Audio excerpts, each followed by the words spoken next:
The reading comes from Mark's Gospel, chapter 3, and the first 6 verses.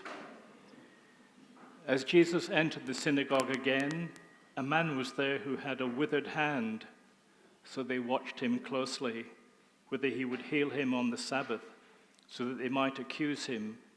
And he said to the man who had the withered hand, "Step forward." Then he said to them, "Is it lawful on the Sabbath to do good or to do evil, to save life or to kill?" But they kept silent. And when he had looked around at them with anger, being grieved by the hardness of their hearts, he said to the man, "Stretch out your hand." And he stretched it out, and his hand was restored as whole as the other. Then the Pharisees went out and immediately plotted with the Herodians against him, how they might destroy him. Mark's present account is tied closely with the second chapter in Mark, which deals with criticism from Jesus' opponents about his attitude regarding the Sabbath. His opponents in both passages are the Pharisees. There were many Jewish rules about the Sabbath.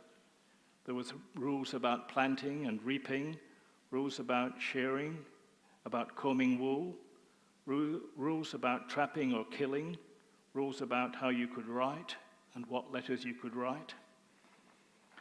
The Pharisaic laws, of course, were contrasted with the two laws which Jesus gave us.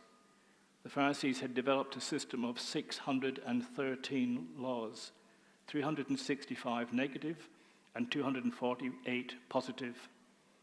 By the time Christ had come, it had produced a heartless, cold, and arrogant brand of righteousness, and of course it contained at least 10 tragic flaws. Amongst them, there needed to be new laws made for new situations. Accountability had also to be replaced by accountability to men. It reduced a person's ability to personally discern things. It created a judgmental spirit, and they confused personal preferences with divine law. Therefore, there were inconsistencies. It created a false standard of righteousness, and of course it became a heavy burden on the Jews. It was clearly rejected by Christ. When human life was endangered, though, a Jew was not only allowed but required to violate any Sabbath law which stood in the way of saving a person. The concept of life being in danger is interpreted broadly. For example, it mandated that one to violate the Sabbath had to take place if a woman was in active labor and she had to be taken to hospital. You could violate the Sabbath law then. Even if it became retroactively clear the act was not necessary or didn't accomplish its goal, it wasn't considered a desecration of the Sabbath, and the individual who acted received reward for attempting to save a life. There was a man there who had a withered hand. The man's hand was withered, but God's mercy still preserved his legs, so he was able to come to the synagogue to see Jesus.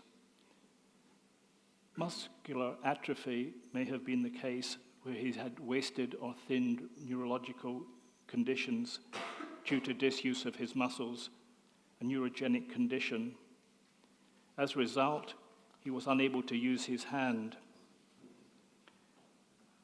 The Pharisees watched him closely, whether he would heal him on the Sabbath. The critics of Jesus expected him to heal, but their expectation, they admitted that Jesus had indeed got the power to work miracles. They had already seen these. Knowing this, they watched him closely so that they might accuse him. Do we watch people closely? Do we judge them? And therefore we have to watch them closely to see if they'll do the right thing or the wrong thing. What would the Pharisees accuse Jesus of? Clearly, breaking the Sabbath law. They knew what Jesus would do and could do, yet their knowledge didn't draw them to Jesus. It was if a man could fly, but the authorities wanted to know if he had a pilot's license. I often wonder what you would do if you're in a small plane and the pilot had a heart attack. And there you are, left on your own in the plane. You'd have to hope the radio worked so that you could, in fact, get in touch with someone who could guide you and make you work out to make the plane fly. Great ideas. In fact, the Pharisees had already made up their minds. They weren't seeking to determine whether Jesus could be able to do this miracle. They wanted an order. Anyone here? Oh, good. I'm a great fan of this program. My wife watches soul movies, one's from Korea. I watch Law and Order. We're different. If the law is broken and a crime committed, the police and detectives search for evidence of this crime, and then they give this evidence to the prosecution. Their case hangs on the evidence they produce. The prosecution, therefore, has to provide evidence of the crime. The Pharisees, indeed, were seeking evidence against Jesus. However, they were in both capacities. They were, in fact, being the judge and the jury in the case. They had decided what was right and what was wrong. The religious leaders, the Pharisees, watched him closely, but with no heart of love for him. They knew about Jesus, but they didn't know him. They also knew that Jesus would do something when he saw this man in need. In this sense, these critics had more faith than many of us, because we sometimes doubt that Jesus wants to meet the needs of others. He said, "Is it lawful on the Sabbath to do good or to do evil, to save life or to kill?" You recall the fourth commandment, which is,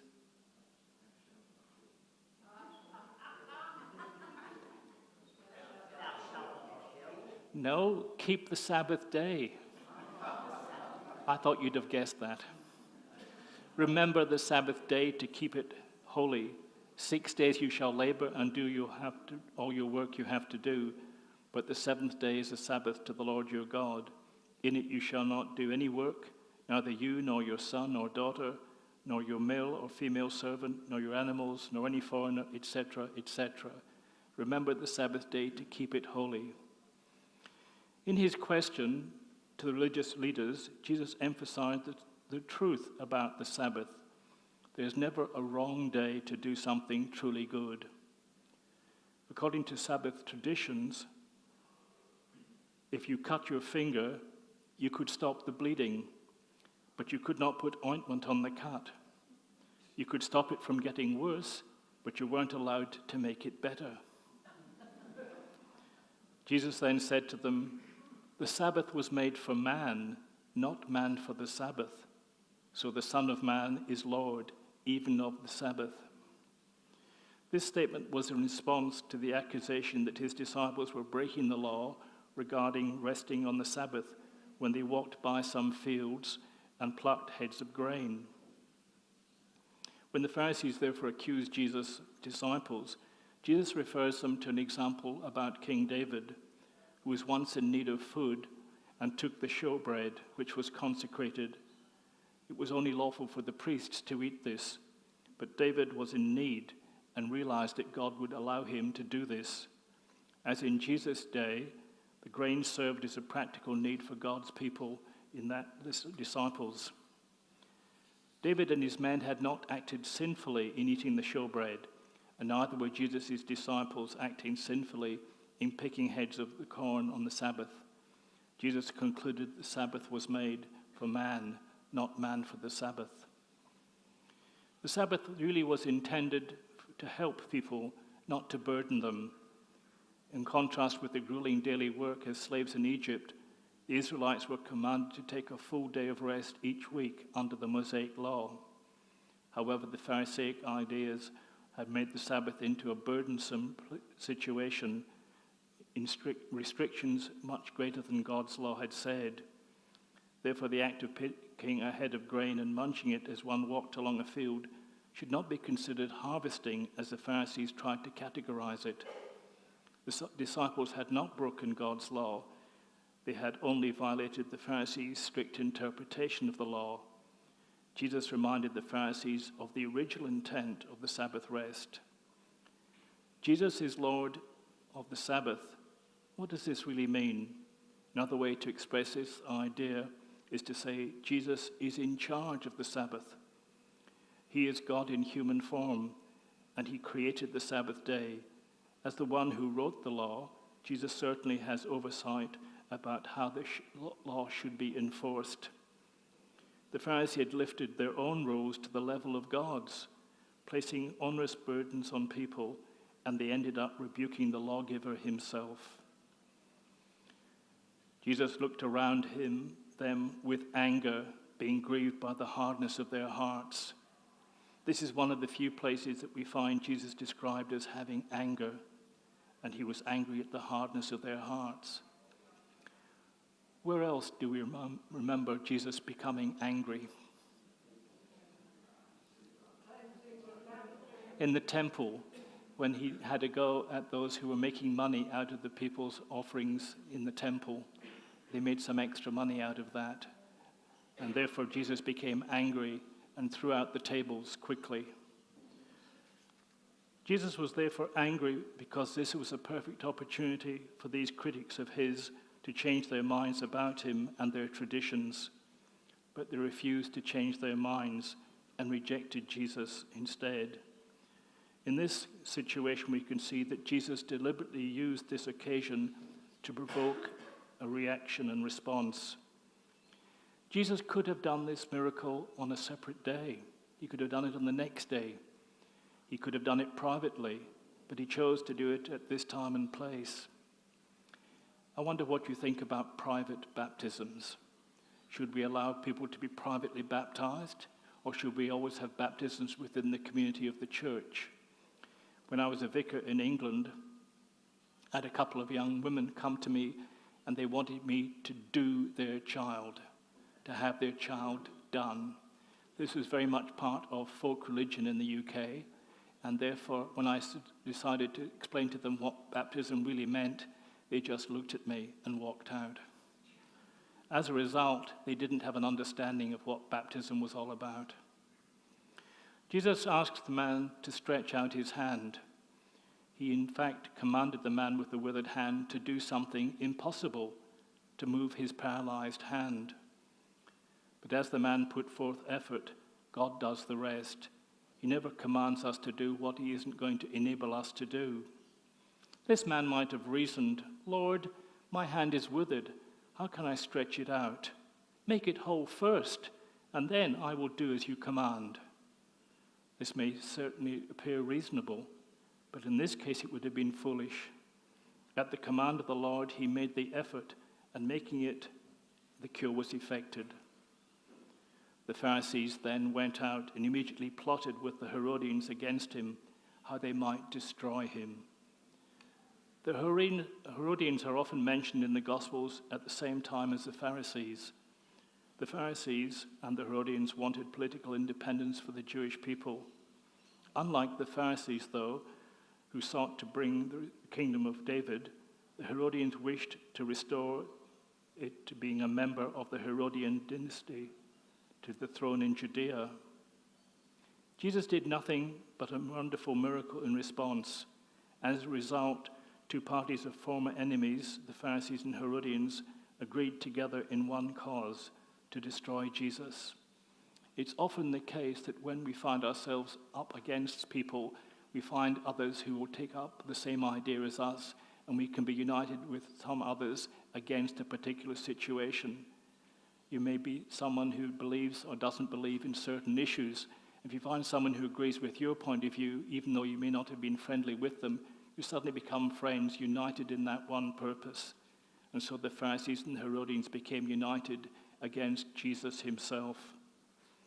In Luke chapter 6, it says the critics of Jesus were filled with rage when Jesus healed this man. This was more of sin against God and a violation of the Sabbath. When Jesus healed the man, or when these hate-filled men plotted the murder of a man who never sinned against anybody.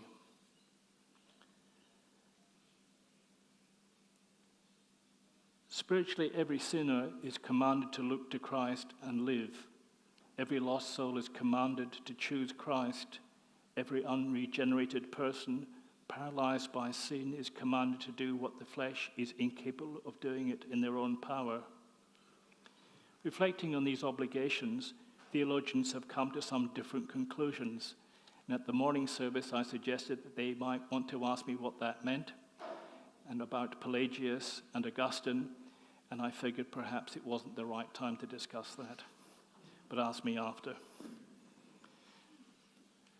To summarize, do we know about Jesus but not know him?